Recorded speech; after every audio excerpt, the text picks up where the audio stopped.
अगर तुम आज अपनी जिंदगी में किसी प्रॉब्लम का और कुछ मुश्किलों का सामना कर रहे हो तो इस बात को हमेशा याद रखना कि ऐसा कभी भी नहीं होगा कि तुम्हारी जिंदगी में 100% प्रॉब्लम और मुश्किलें खत्म हो जाएगी, वो पूरी तरह से तुम्हारी जिंदगी से दूर हो जाएगी। ऐसा कभी नहीं होगा। मुश्किलें, प्रॉब्लम्स हमेशा तुम्हारी जिंदगी में आती रहेगी। बस तुम उनको फेस करते करते खुद इतने स्ट्रांग बनते जाओगे कि एक समय के बाद तुम्हें खुद ही उनका सामना करने में मजा आने लगेगा। इस चीज को इस तरह से समझो, अगर तुम जिम ज्वाइन करते हो तो पहले ही दिन तुम 50 किलो का डंबल नहीं उठा सकते।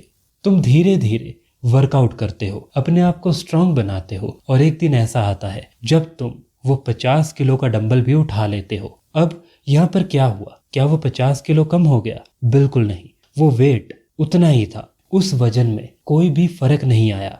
बस हुआ ये कि तुम इतने स्ट्रांग बन गए कि तुम उस वेट को उठा पाओ। यही चीज तुम्हें अपनी जिंदगी में भी समझनी होगी। मुश्किलें हमेशा आती रहेगी, बस उसको फेस करते जाओ और एक समय के बाद वो मुश्किल तुम्हें आसान लगने लगेगी। वो खत्म भी नहीं होगी, बस तुम इतने शक्तिशाली बन जाओगे कि तुम्हें वो चीज मुश्किल लगेगी ही नहीं। इसको एक और एग्जांपल से समझो। मान लो तुम्हें 10 किलोमीटर भागना है तो तुम पहले ही दिन ऐसा नहीं कर पाओगे, लेकिन जब तुम 1 साल तक या कुछ समय तक लगातार प्रैक्टिस करोगे तो 1 साल के बाद तुम्हें 10 किलोमीटर कुछ भी नहीं लगेगा। लेकिन 10 किलोमीटर डिस्टेंस तो उतना ही था। बस हुआ ये कि तुम्हारा स्टेमिना, तुम्हारी बॉडी इतनी पावरफुल बन गई कि तुम्हें 10 किलोमीटर भागना भी आसान लगने लगा। इसी चीज को तुम्हें समझना होगा। ये चीज तुम्हारी जिंदगी में भी इम्प्लीमेंट होती है। मुश्किलें आएगी, तुम उसको फेस करोगे। पहले वो मुश्किल तुम्हें बड़ी लगेगी, लेकिन धीरे धीरे उसको फेस करते करते तुम अपने माइंडसेट को इतना स्ट्रांग बना लोगे कि वो मुश्किल को फेस करना तुम्हारे लिए एक छोटी सी चीज बन जाएगी। इसलिए अगर तुम पढ़ाई करते हो, अगर तुम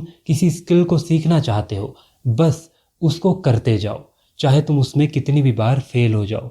और तुम ये देखोगे कि धीरे धीरे कोई भी प्रॉब्लम आए, तुम्हारे लिए वो प्रॉब्लम आसान बन जाएगी।